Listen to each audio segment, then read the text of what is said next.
WTLF and the Lapsed Entertainment Group. It's This American Work, one McMahon's story, told week by week. I'm Nasal Gas.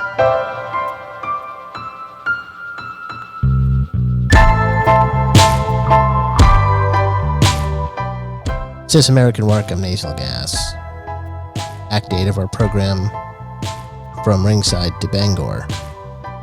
When we last left Vince McMahon, he was finding his way in front of the television cameras for his father's wrestling operation, becoming an announcer on television in 1971 following the departure of Ray Morgan, becoming the in-ring announcer for Madison Square Garden following the death of Johnny Addy. And now it's time for Vince McMahon Jr. to push himself into the promotional side of his father's business as well, not just the performance side and the logistics side. Coming into the 1970s, Vince, your dad has control of Madison Square Garden after beating out and then joining forces with Toots Mondt, who had control of the building before that. And things generally for your dad are looking up. Yeah. Firmly in McMahon control, right? Sure. Why not? But then one day, your father gets a call from a private investigator, as we talked about at the tail end of our last program, looking for you. Apparently, you'd run up a trail of bad debts. What can you tell us about this? Well, I mean, what it was me spending money on some excesses that I figured would eventually get back to my father. And so, with that in mind, and with these concerns, given that he was very much a penny pincher, that he would keep me even closer to him than he had in the more recent days. All right, you've talked about this before, this sort of play of, let me make it seem to my dad like it's to his advantage to keep me closer instead of keep me away. Yes, exactly. For those who might not know, the perceived advantage in your mind of keeping you closer would have been what for your dad? Well, the idea that if he keeps me closer in this regard, that he, he can kind of monitor what I'm spending money on in regards to the company or any other kind of expenditures. So lets you into the inner sanctum so as to get access to your financials. Really to make sure that the business doesn't fall as I have seemingly fallen. What were the excesses you mentioned that you spent on? Well, they're the women for sure. Definitely spent a lot on women. Like prostitutes? Yes, absolutely, definitely. I would use. I promoted events that I had no intention of actually. Like I started promoting events that didn't have anything behind them. Like I was spending money on these kind of what you would, as you would build up a promotion for an event. I would just kind of be spending money on things that, get people to. I would hire people to make posters that I wouldn't put anywhere. Or to create, newspaper ads that I wouldn't actually ever, submit or purchase the space for, so that I could create this idea that I'm trying to do something, but I'm just not having any luck at it. What possible advantage could that be for you? What the hell are you doing that for? Again, see, I'm thinking long term. I know my dad, all right?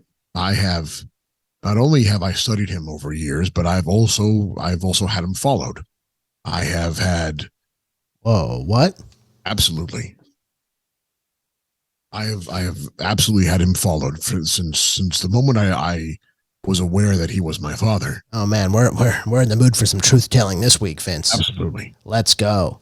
And I would get to know all the ins and outs of what it is that this man is doing. Because initially, I wanted to know what could possibly make a man want to leave his son with a whore and this, this molester of a man. And so, it started out there. And then as I was given information more about his life, I suddenly said, okay, you know what? This is my life. This is what I'm supposed to have. This is what I deserve. This is my birthright. And so the more I learned, the more I, kind of began formulating the plan.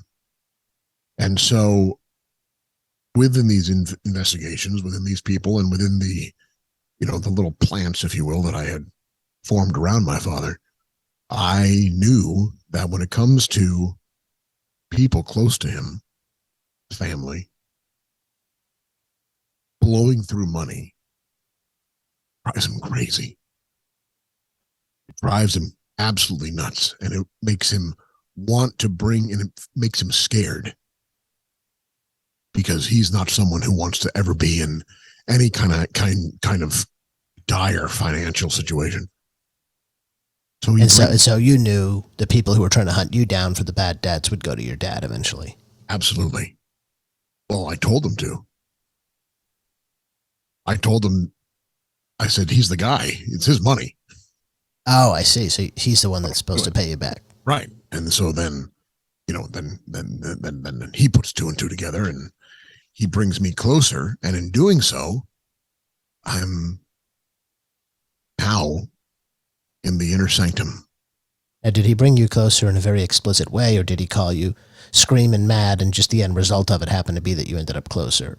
No, I mean, he wasn't thrilled about the money being spent. But again, what this did, see, he's in a precarious situation internally, because he knows that, that I have the ability to take him down. He knows that has been my desire, my deepest desire. But at the same time, he has seen me kind of stumble. He has seen me also reach out to him and create a sense of loyalty. So he's battled, bring him in. Does that mean he gets closer? But at the same time, he has shown me such loyalty. I want to take care of him. So he doesn't get crazy angry at me. Instead, he nurtures me. He brings me into his bosom and he says, son, let me take care of you. Finally. Yes. You found a way to get him to take care of you because it was to his advantage. So he thought. Right. But he certainly wouldn't have done it for any other reason. I mean, I think, not from a typical, if you will, what you would call your ham and egger type of father-son relationship. No. Because I can't figure out now you've sort of like flipped on its head a lot of my sense of how things were between you guys growing up. Because whatever you thought, unthink it. Because what I did and what has been revealed to the public is complete bullshit. Everything was meticulously planned. There's been no love of Vincent J. McMahon, by me. Wow. His downfall was what I was born to do. Your dad told you when you replaced Ray Morgan, hey, this isn't a temporary position you've got. This job is permanent. So go do the best you can. He said you felt like you had enormous confidence in your abilities. That's what you've said. Yes. Is that the truth? I don't know. I don't care. Didn't matter to me what he felt. I knew that I was prepared. I knew that I had done my due diligence, just that he wasn't aware that I had. He wasn't aware that I have already orchestrated a plan to get me to the next level.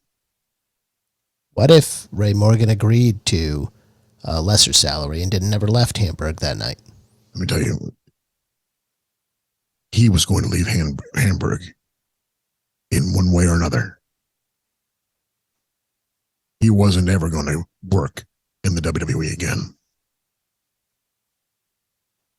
John Assail wrote in his book, overnight, Vinny went from doing part-time work setting up rings to appearing on television in neon suits that swallowed his rail-thin frame.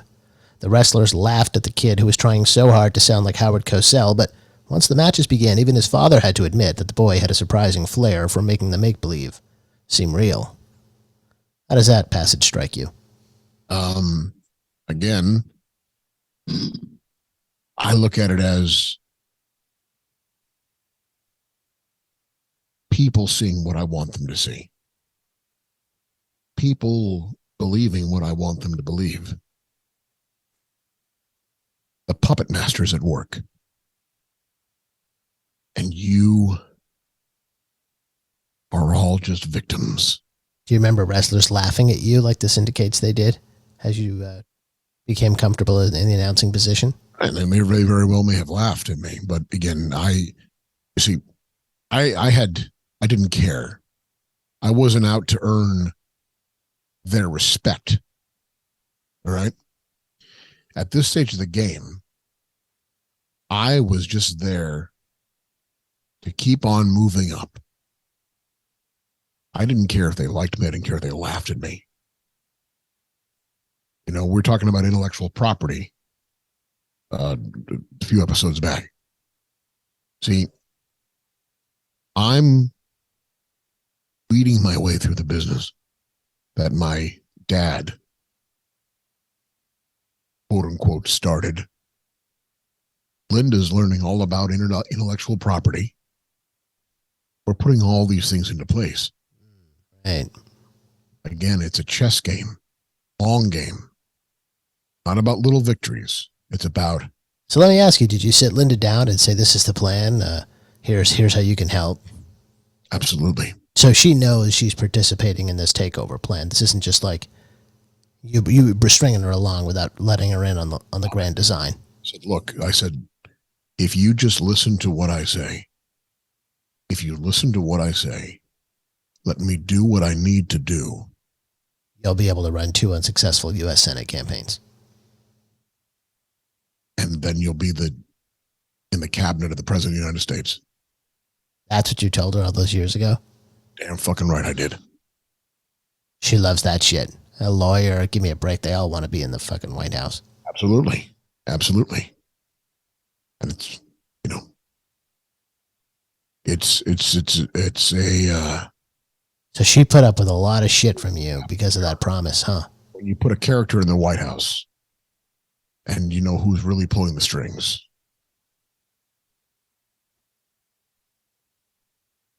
Huh. So she put up with a lot of shit from you because of that plan and what it meant, what it could mean for her down the line. I mean, I guess put up a lot of shit, I suppose. I mean, if you're talking about, you know, raking in billions and millions of dollars. I'm talking about infidelities, having to pretend that the infidelities weren't happening, even though humility. You act like Linda is this little pristine little angel. You never asked me one question. How many times Linda watched as I'm taking care of business with somebody else? It's a great question. Yeah, I guess I only asked if you watched while you made her French kiss somebody else. You know what? We know. We both like to watch. So tell me a story about what you said I never asked about. Oh, all right. So who was it now? It was You don't have to name names. In fact, I preferred you didn't. It was Rockin' Robin. All right. She was over at the house. She was over at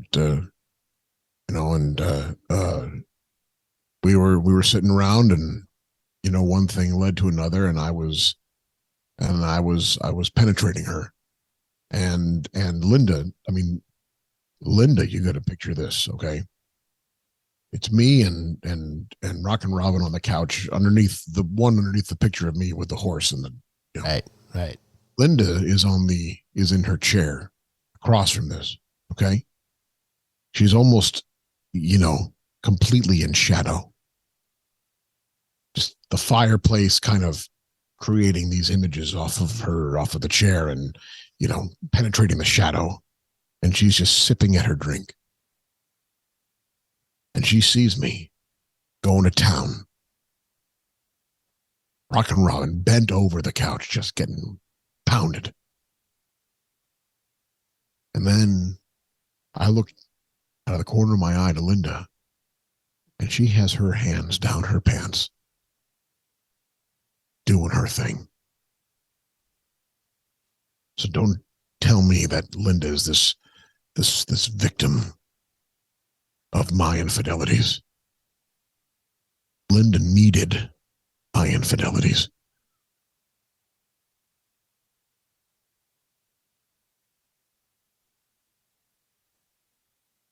That is certainly one way to put it. Why did I hesitate to pause too much more on this, but I'm just deeply fascinated. Why did she need your infidelities exactly? Oh, because a woman like Linda doesn't need to always be satisfied by somebody else. A woman like Linda is independent. She needs to satisfy herself.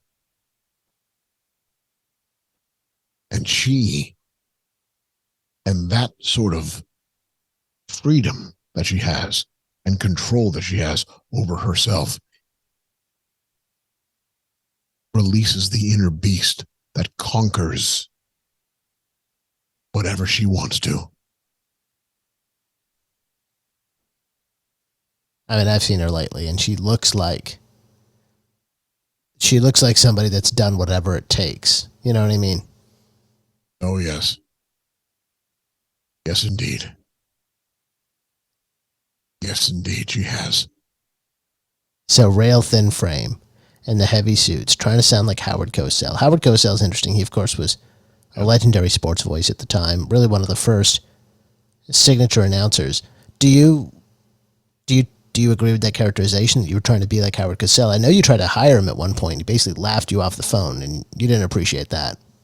Yes, well, I did. I did ask him to come aboard, and the thing is, though, what he laughed at me, and I I sent over Gorilla Monsoon to his house, and I actually had Gorilla intimidate him physically and beat him, and to the point where he said, okay, you know what, I'm sorry, I'll do the job. And he called me up and said, Vince, I'll just please get this guy off me. I'll do it. I'll do whatever you need. And I said, Howard, fuck you. I don't want you. And wow. That must have felt good after he rebuffed you. Because again, like I said, I always win. I always succeed. Were you trying to be like him when you were trying to figure out how to pattern your style in the early days of announcing? Yeah, absolutely. I mean, if you're going to be a play-by-play guy, if you're going to be a television commentator, you want to be Howard Cosell. The thing is, what you may not realize at the time when you think that this is the way it should be done. And, again, this was a learning process for me. Again, I'm not thinking about short term. I'm thinking long term.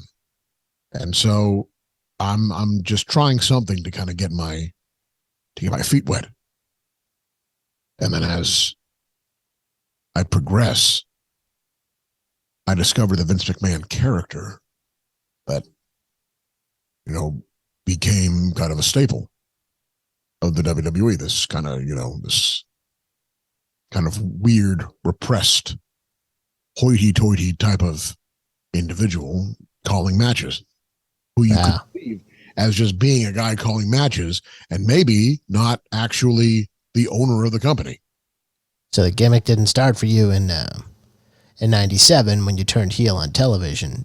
You're saying the announcing personality that you had was just your first gimmick. Is all it was. The announcing character is the gimmick. 97, that's just me. Right. I have to say, I do feel like I am sitting more across from that Vince McMahon than the one that, played straight man all those years. I say played now knowing what you're telling me, but at the time it felt very organic, very much closer to who you actually were. I'm a gifted performer. I'm Right. a performer. Again, I manipulate. I create emotional opportunities for others. And Emotional opportunities. Absolutely. I create opportunities for people like you to emote. And when you emote, I take advantage and I manipulate the circumstance.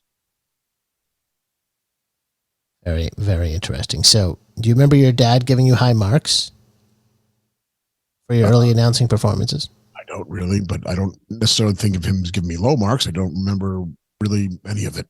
But did he ever tell you he loved you? No. And I may have killed him had he said it. What? Sounds like that's all you're after all this time is him saying that. I mean, holding the grudge from leaving you and all of that. Grudge. I want what's mine. I had no vested interest in having a relationship with this man. I wanted my company. I wanted my business because I knew what it was capable of. And I knew that in my dad's hands, it would just be this floundering wrestling garbage. I wanted to make an entertainment empire with a multitude of vehicles for my talent that worked under me. And one of your many talents was announcing, as discussed. Let's hit Vince HBO. This is you introducing a Madison Square Garden card from 1973 as it aired at the time on home box office. You are now firmly ensconced as the voice of the Worldwide Wrestling Federation. Madison Square Garden Productions presents exclusively for home box office All-Star Professional Wrestling from Madison Square Garden. There are the dulcet tones. Bring back memories, Vince? Absolutely. Absolutely. I remember every event that I called. Every event. Now, the word is sort of like, that your father was much more respectful of territorial boundaries in his day and was on much friendlier terms with, the patriarchs of other regions of the country that had their own wrestling fiefdoms, and that you came along and sort of broke down all those barriers and, put aside all those pleasantries. And if your dad would have known that you were going to do that, he would never sold you the company. You've said that over and over again. But it's interesting in really examining the history and your father's relationship with the leading body in pro wrestling, the National Wrestling Alliance, the NWA, helmed by Sam Muchnick, who ran the organization essentially with an iron fist out of St. Louis, Missouri. There wasn't always harmony between your father and the head of the NWA, Sam Muchnick. In fact, there was quite a bit of dispute, particularly around the 60s in the World Championship. I think it's interesting that, your father went in with Nature Boy Buddy Rogers as his first champion, his first WWF champion, as opposed to recognizing the NWA's world champion that would tour the different regions and headline in different spots and get a payoff for it. And it was sort of like, every area had their own world champion, so to speak, in quotes, but really the NWA world champion, when he came to town, that was really the big deal. That was really the true title. But your father wasn't having that at a certain point. He was doing tremendous business with Nature Boy Buddy Rogers in Madison Square Garden and all the other buildings in his territory. And so it became a deal where he was like, I don't need the NWA. And he would not send Buddy Rogers, even though he had won the NWA championship in a very successful co-promoted bout at Comiskey Park, where Buddy Rogers defeated Pat O'Connor in 1956, one of the most successful pro wrestling events of all time. Helped, in large part co-promoted by your father with Sam Muchnick. And now he has Buddy Rogers. He has essentially an exclusive contract to him by virtue of his relationship with Toots Mond. And he just, sort of bogarts dates on Buddy Rogers. Suddenly the NWA champion isn't coming to every territory in the country to defend the championship and boost attendance and get excitement up. The other promoters can't get dates on the champion that your father is now controlling. And Sam Muchnick sends many letters, according to Tim Hornbaker's book and many others, protesting this situation and really trying to take your father to task for keeping the world champion under his umbrella. It just strikes me that he did exactly what you came along and did. And what you did really, it wasn't this break with your father's tradition. It was just a revisiting of what your father did when he smelled opportunity. Am I wrong there? Well, I mean, yes. I mean, you're not completely wrong, but look at it as in terms of how far did he take it? How far did my dad take it? Tell me. Well, I mean, eventually he did come back to the NWA by the 70s and was acknowledging their champ again, and out-of-towners were coming into the Garden. And, yeah. That's just it. Eventually, yes. Oh, look, he tried to do something, right? He tried to do something, and then his common sense, or his fear, really is what it was. His fear got the better of him because he is not a man who can really take chances. He's not a man who believes in taking chances. He believes in taking the safe route. And that's what killed him, taking the safe route. That's just it. It does not sound like he took the safe route at all with Buddy Rogers. The thing is, he tried to do something different and out of the box. But he retrenched. He did. Exactly. What should he have done? Expanded. He just kind of revolted. He revolted for a little while and then came crawling back. Like a child who runs away from home. Like a bitch. What should he have done, Vince? What should he have done? What he should have done was did what I did. Kill those motherfuckers. Take down those territorial assholes. Buy their talent. Buy their television. And watch them fucking die. That's what he should have done. Why should he have done that? The business was so good to him. He had friends and trusted allies in the industry that he would be putting on the street if he did that. Why is that the preferred course in your mind? Exactly. You put them on the street so they come to you. They come to you because they have nowhere else to go. Right. When I think of all those territorial fiefdoms you put out of business, eventually them or their families all came and kissed the ring. They all came back for the Hall of Fame payoff or whatever, and you ended up in all of their good graces despite putting them out of business. Exactly. Because I'm the king. I'm the ruler of it all. And my dad just never saw it like that. He never saw it as being a competitive thing. He saw it as being, hey, we're all in this together. We're all one big happy family. No. I'm in it to win, and I'm in it to kill.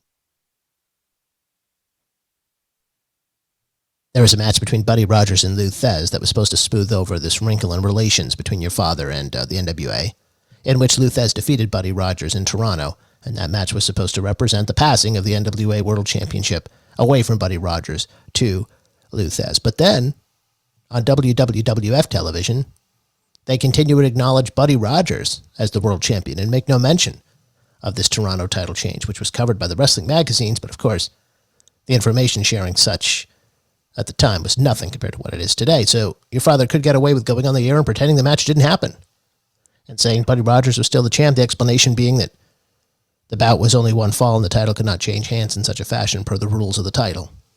So even if Lou Thez did beat him in one fall, it didn't count to take his championship away. And that represents the split. It's from that point forward in 1963 that you acknowledge, your father acknowledges Buddy Rogers is still world champion, and now he is the WWF champion instead of the NWA champion.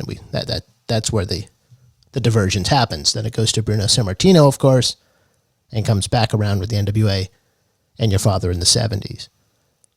But his decision to launch the Worldwide Wrestling Federation was a bold act, I think. Do you give him any credit for that? No, not really, because he didn't actually do anything. He made attempts to do things, but he didn't really do anything. And follow through. No. You said in your company's book, he knew what he wanted to do. He wanted his own world champion. Back in those days, back in the territory system, almost every territory had a world champion, except only one was recognized by the National Wrestling Alliance. My dad wanted his own. Wanted his own champion. And when push came to shove, it was me who created the defining champion. Not Your dad built around Bruno Sammartino was mentioned shortly after going with Buddy Rogers. Rogers developed some heart problems and some medical conditions that forced him to relinquish the title perhaps earlier than initially anticipated, and Bruno was more than ready in '63 to take the title off Buddy Rogers in seconds in the Garden, and thus began a tremendous legacy and string of sellouts as that Italian folk hero really sold out the Garden more than any wrestler ever has. Your thoughts about your dad building around Bruno Sammartino as you're getting acclimated to the industry? I mean, Bruno, listen, the appeal of Bruno Sammartino he wasn't a national kind of guy. He appealed to the Italian Americans. That was kind of the easy way out. Again, my dad took the easy way. That was his way. Whatever was easiest, simplest, and didn't ruffle too many feathers. And Bruno was that guy. Bruno appealed. That's why he could sell out, the New York market as well as he did. You go to areas that are hubs of Italian Americans, and then he's gonna sell out because he's their guy. Same thing. Look at Pedro. Look at whoever else. Now, the thing is, while, you build the company around them for 8, 10 years, whatever, you're not going anywhere. You're still in the same little box. You're still in your little sandbox. I wanted the ocean. Hulk Hogan was the ocean. Right. He wasn't somebody that you could say, just this type of fan from this background in this market attach themselves to. Bruno didn't have cartoons. Bruno didn't have opportunities like that. Bruno was, he's a one-trick pony. I think you know this, Vince. He took great exception when he was alive to that characterization. He hated the idea that people would sort of try to diminish his appeal because he went all over the globe. He went to Australia. He went to California. He went to Texas. He went to Toronto and did tremendous business there too. Yes. But you look at it like this, though. Whenever you go overseas and you have some kind of, you're bringing a new, an American wrestling product overseas, people are going to buy tickets if it's not a regular commodity. But that's not saying anything. It's not like you're saying anybody wearing the belt he was wearing would have absolutely had an outsized impact outside of the market. He was doing, Australia every month, like the Garden. He wouldn't have sold out shit after those first couple of times. He was a novelty act there. But at the Garden, he's their boy. Your dad said in an article around the time Bruno was retiring, quote, regardless of his decision, Bruno has to know he's no longer a wrestler, a former champion. He's a legend, a very huge and beloved legend, the greatest idol, I'm positive, professional wrestling has ever produced. When you hear your dad say that about Bruno Sammartino, what goes through your mind? It makes me think of a man who doesn't see what the possibilities are. He looks at it as a wrestling business. That's not what I saw it as. As I said, I saw it as something much bigger, much greater, with much more broad appeal than just a bottom-feeding wrestling company. Coach Bruno Sammartino's no longer with us. What was the last thing you said to him, Vince? I said, Bruno, suck my cock.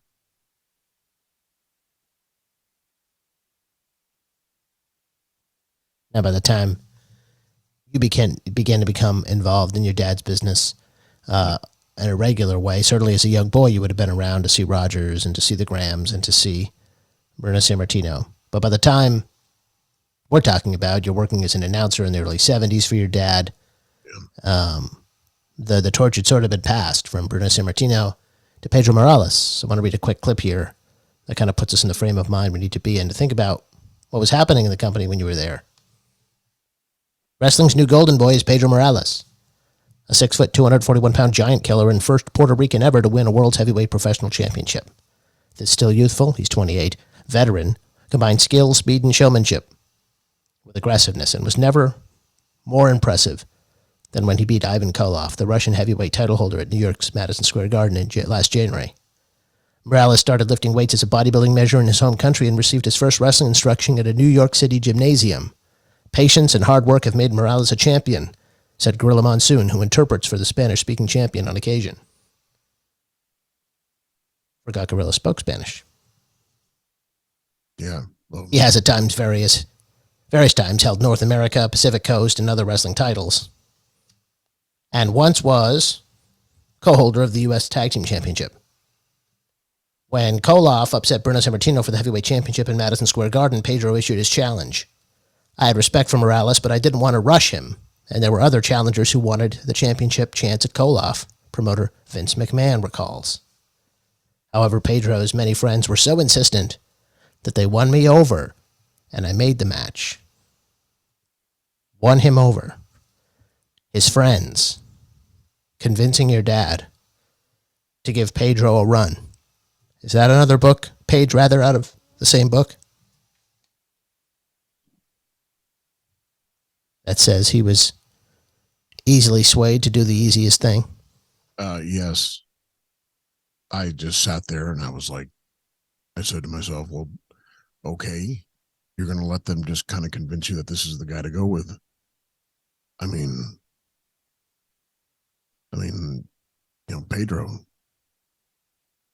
Pedro's a little bitch. That's another thing right there. I made this image of my dad for the newspapers, in the media back in the 90s and whatnot. Completely false, because my dad was a cowardly individual, a man who was so feared about doing the right thing, or afraid rather of doing the right thing, that he didn't have the balls to do what he needed to do for himself. Coward. Was your dad losing focus at that time? I mean, I was looking through some newspaper clippings from 1971, and there's a whole lot of stuff of him trying to get a Joe Frazier rematch with Muhammad Ali promoted. He's focused on boxing. He had sent a telegram to Joe Frazier's team trying to get the match put together. Do you remember that as being kind of like, ooh, he's paying more attention. He's not seeing the money in boxing all of a sudden, in wrestling all of a sudden. He's focused on boxing. It was because I was putting into his mind that we had an opportunity to do better things. And he was, in essence, trying to show me that it wasn't possible. And he was showing me that this is it. This is as far as we can get. And the fact that he couldn't pull these things off is a prime example of how worthless he actually was. We spent a lot of time talking about how opportunities suddenly presented themselves in your dad's territory that benefited you, from the death of the MSG ring announcer to the departure of Ray Morgan as the television announcer. And then I might argue another one falls into place for you. Yes. Because suddenly, nothing to do with their deaths. The promoter for your father out of Bangor, Maine, and surrounding cities, suddenly is a bit scandalized. You've always told the story that he was basically caught stealing money from the kitty, if you will, and all of a sudden, what do you know? Again, there's an immediate need, an immediate vacancy, and your father turns to you to fill it. And so you're headed for Bangor, Maine, and for the first time, you've got an opportunity to promote a town for your father. Memories. Well, I'll say It's amazing what planting a little bit of evidence will do for you.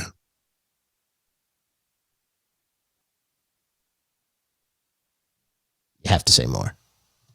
Well, I mean, listen, I'm not going to come out and say that I can actually tell you right now that I did not, make it seem like he had stolen money or embezzled money. But there may have been somebody else who did. And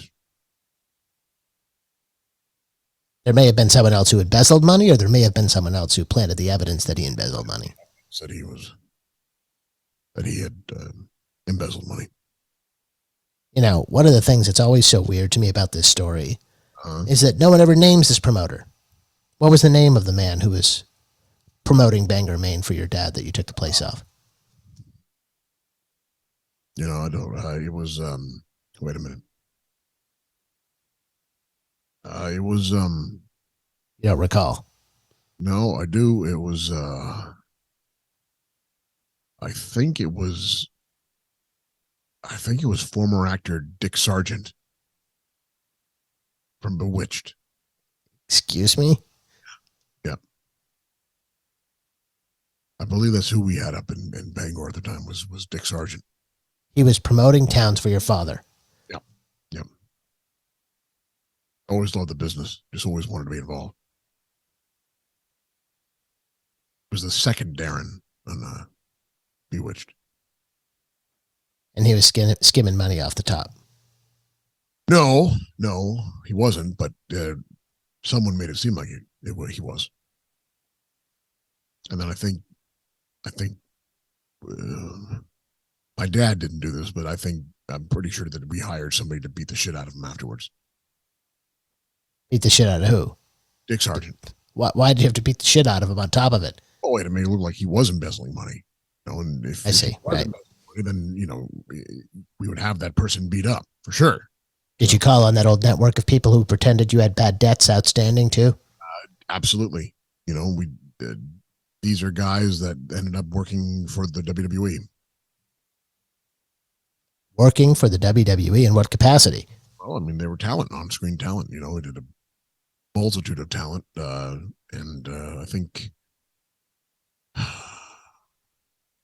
I feel like a couple of those guys would end up being Demolition. Pretty sure that Demolition was part of that crew, and then Tito. I had Tito taking care of that shit too. Tito, let me tell you something about Tito Santana. He's a he's a guy you need in a tight squeeze. All right. Tito Santana gets shit done. This was 1972. Were those guys even in the business back then? I don't think they were. They got into the business because of this, because of what we were doing, because of this little, the plan. The plan? Yeah, the plan to take the business. Plan to expand. The plan to rule the world from New York City. The word was your dad said, look, you've been badgering me, Vince, for so long. Don't ask me ever again to be in the business if you don't make Bangor, Maine a success. Yeah. Remember him saying that, and did it create a lot of pressure on you? No, it did not create. I mean, I would. I mean, yes, there certainly was a decent amount of pressure because, I was now putting myself out there to do something, to promote, and if I failed here, I might not have the door open for me to continue my. So there's a real risk. As much as your pre-planning is going, well, and you've covered all bases, you're willing to admit that this was something that could have gone wrong and derailed you. Yeah. This was a risk. There, let me tell you, I was 90% confident that I would be fine and that I would be more than successful. But there was risk involved. And, I will admit that in all things, there are elements unforeseen that you can't always predict. Usually I'm able to negate them, but there have been circumstances where, the universe has come into play. I've always been able to turn the elements of that around in my favor, but nonetheless, you never know. And talking about this move to Bangor to Playboy magazine, you made an interesting comment. You said he had a promoter, your dad, in Bangor, Maine, who had been caught stealing above and beyond the norm, I should say. In those days, all the promoters stole, but you could steal too much and then you're a thief. And then Playboy asks, how much was too much? And it says you laughed and said, over about 20% and you're a thief. Yeah. Do you keep to that today? What do you mean? Nobody steals from me. Nobody. But do you steal? I mean, do you consider anything under 20% not actually stealing? Like, under 20% of company revenues to pay hush money, for example, that's not really stealing company money. No, I mean, that's part of the business. I mean, we have that money. We have hush funds that we've formed to pay off people who we feel need the protection. Let me ask you a question. Do you have hush puppy funds? I believe Monsoon used to.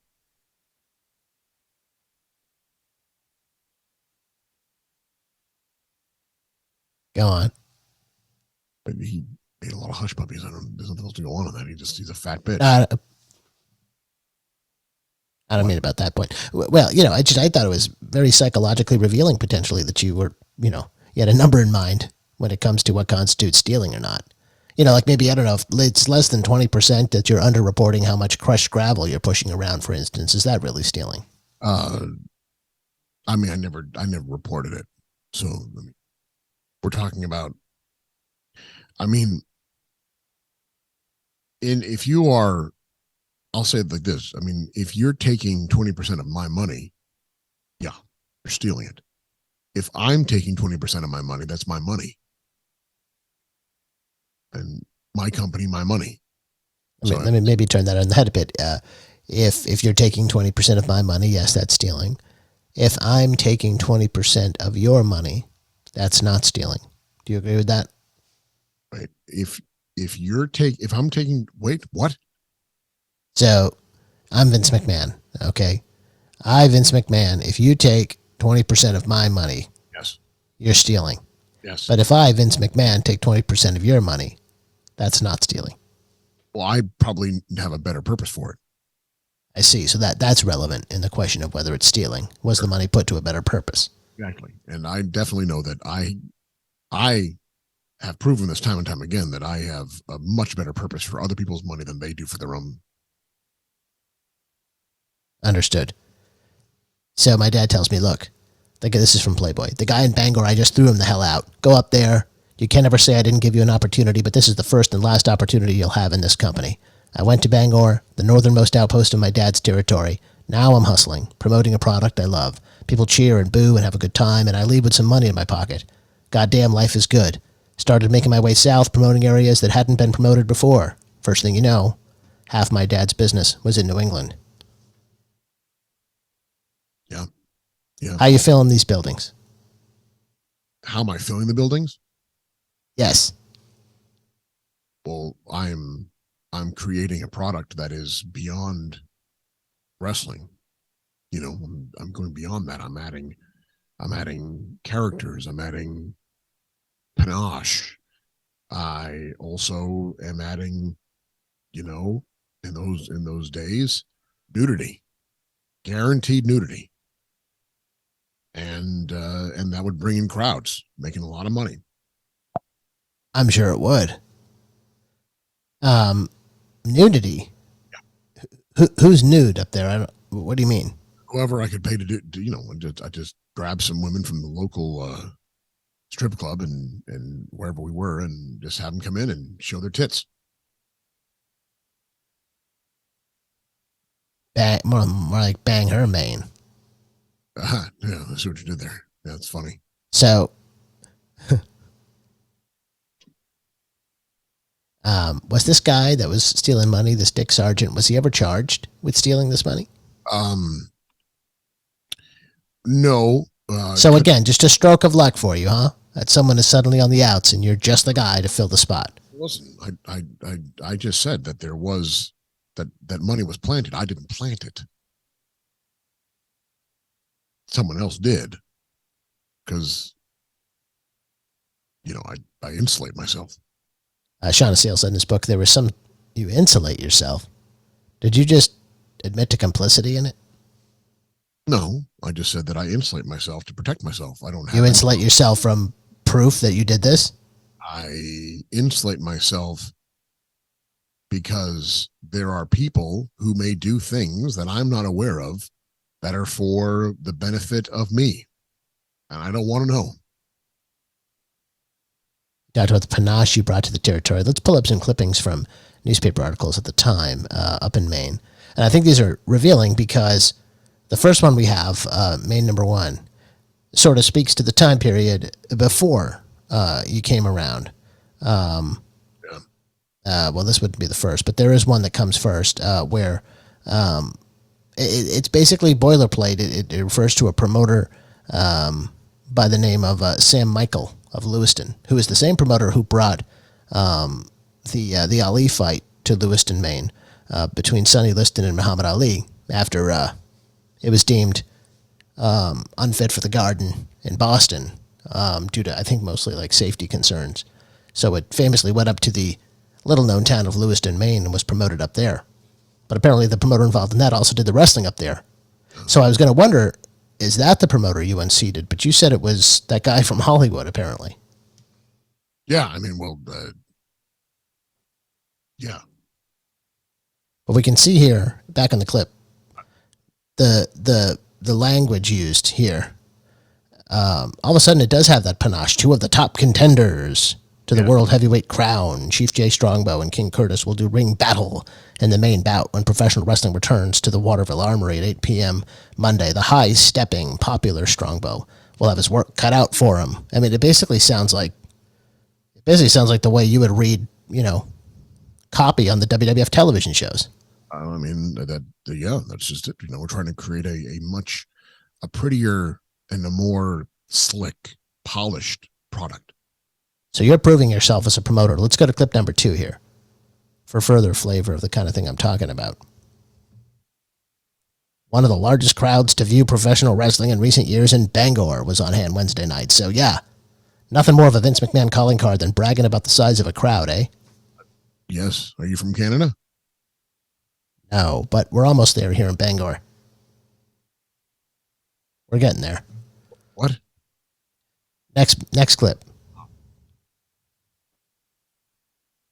World Tag Team Wrestling Champions John and Jimmy Valiant retained their world crown Wednesday night by battling to a draw with former titleists Dean Ho and Tony Garea at the Bangor Auditorium before a crowd of over 5,000 people, one of the largest crowds ever to witness professional wrestling at the Auditorium.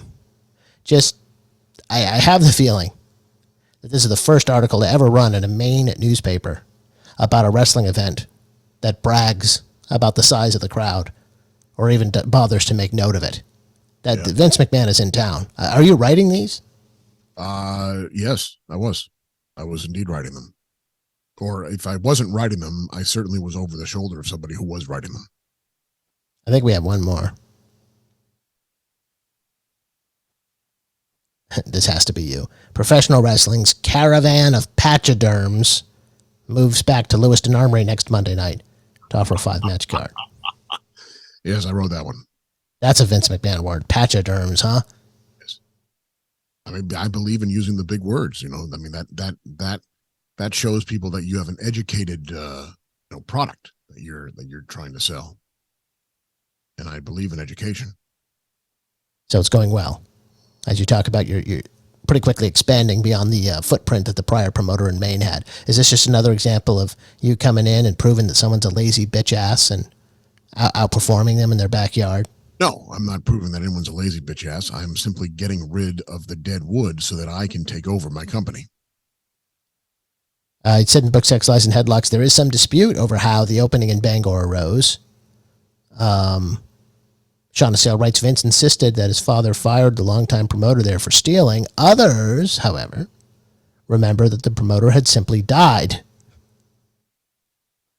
Well, I mean, these are certainly tragic circumstances if they do come to pass. So you don't know if this guy died or not. I'm not at liberty to. We know if Dick Gregory died, or whatever his name is. Dick Gregory, someone else. Well, no matter what happened, it was a tragedy. And did we just expose that this actually wasn't Dick Sargent at all, and you just pulled that name out of your ass? No, excuse me. I have the feeling if Dick Sargent promoted pro wrestling, we would know about that. I think that you may not. I don't know.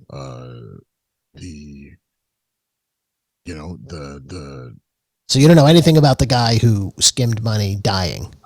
Well, listen, he may have died. I don't know. He may have died. Dick Sargent was a crafty, motherfucker of a man. Dick Sargent. He was a piece of shit. Always scamming people. And I don't, he may have died. He may have been subjected to some kind of, brutality. Sex, Lies, and Headlocks also says on weekends, Vinny would leave the West Hartford, Connecticut trailer park where he temporarily moved his family and drive a beat-up Buick to Maine to make $50 or $100 a show. So you've moved your family, at least temporarily, from Gaithersburg, Maryland, to a trailer park in West Hartford. Trailer park in West Hartford, they almost don't go together. It's very true. I think we had to make a trailer park. We might have bought land to make a trailer park. I'm not sure. I don't recall the whole situation. But good schools in West Hartford, and I see. For the kids that we do that, and then I would take again. I was not working for a lot of money for my father, and that was my plan, and so we had to make do sometimes with what we had. Did it give you flashbacks, maybe a little bit of anxiety to be back in the trailer park? Well, no, because this was a Connecticut one, and it's like living in, it's like living in a mansion of trailer parks. As Joe Perkins, a close aide to the senior McMahon, this also from Sex, Lies, and Headlocks, once remarked, Vincent made it quite clear to me that his son had to pay his own bills, and I was not to look to Capital Wrestling if he fell behind. I don't know, that sounds to me like you had a reputation for asking for money from anybody who might have it, and I don't know, it sounds like your dad expects you to ask for money to cover your expenses. Yes. I like to create the image that I'm not in control. To create the image that I am below my means.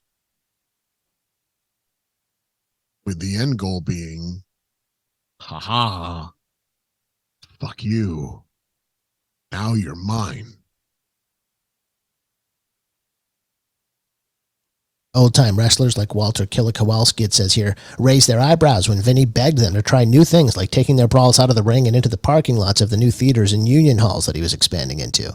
Vincent took note of his young son's growing aptitude, but he wasn't quick to talk about it or even acknowledge his son to others. Quote, this is from Jim Barnett, who controlled Georgia. I talked to Senior every day for years in the 70s, and I couldn't tell you a single thing Vinny did for the company back then. He never talked about Vinny, which makes me think he didn't want anyone to know which ideas were his and which ones weren't. There we go. I'd love to get your thoughts on those comments from Jim Barnett. Oh, Jim Barnett's right on the money right there. I told my dad, these are the things you need to do. Make it seem like he's in charge. Beauty of which is he is kind of putting my pieces out there without me having to do some of the dirty work. I do some of the dirtiest work, but he makes all the broad moves for me. And I win. And I'll tell you right now, under no circumstances did I kill Dick Sargent. And so from there we move from Maine to our next episode. We move from Maine to Twin Falls, Idaho, as Vince McMahon begins to expand his promotional horizons and thinks to himself, hell, if I can expand my dad's wrestling outfit to several more towns in the greater Bangor, Maine area, why can't I promote a successful Snake River Canyon jump by Evel Knievel? That's next time when our program continues.